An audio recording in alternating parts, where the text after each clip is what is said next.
នេះគឺជាសកម្មភាពនៅក្នុងវត្តត្រពាំងក្រសាំងញាតិញោមកំពុងតែរៀបចំកម្មវិធីដើម្បីវាយបញ្ចប់នៃនគរសង្ក្រាន្តហៅថាខែចែកចូលឆ្នាំ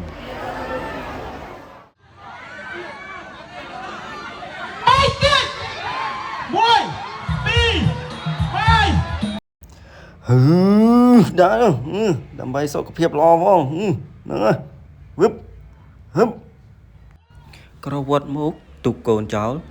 ដើម្បីទាញព្រួតនិងបញ្ចេញមហាកម្លាំងខ្មែរនគរមួយឆ្នាំមានម្ដងត្រូវតែស្បាយឲ្យអស់ដៃ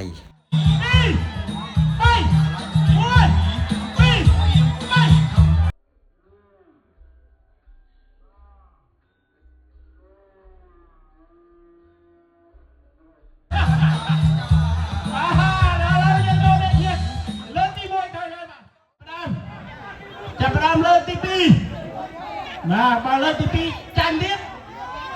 ដល់ណាតាទីម្ដងទៀតអណ្ដើណាបាទបាទ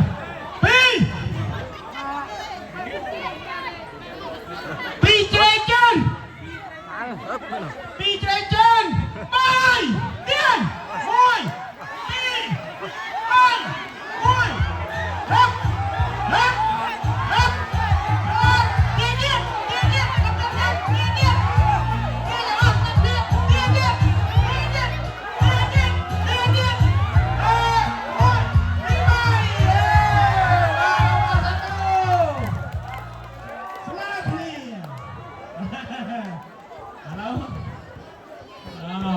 យាយចូលថែម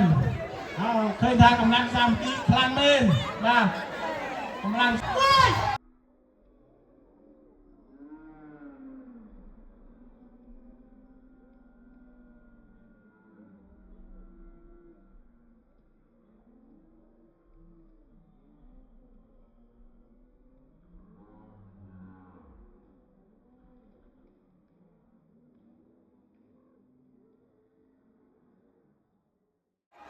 ខ្លាំងមែន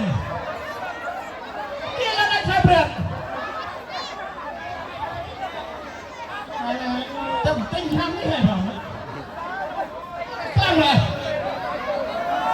អត់តែគេបាច់ព្រឹកទៀតដែរដល់តបងប្អូនយើងតអូเป็นខ្លាំងមែន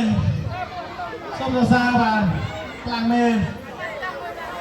តែមាននេះទីដាក់តែប្រាប់ទៅលើនេះហើយតើគេទៅមកសុំបាត់រំងអង្គរមួយរំងអង្គរទាំងអស់គ្នាបាទខ្សែនេះត្រូវតតែថ្មីបាទសុំបាត់រំងនោះវាវងជើអបេរតាសុំបាត់រំងអង្គរខ្ញុំលេងទាំងអស់គ្នាបាទសូមអរគុណតោះសូមពុកម៉ែបងប្អូនទស្សនាការរួមកំសាន្តក្រោយពីទាញព្រាត់ដាច់ខ្សែព្រាត់រួចមកក៏ត្រូវបានច្រៀងរួមកំសាន្តសូមទស្សនាសូមស្ដាប់មើល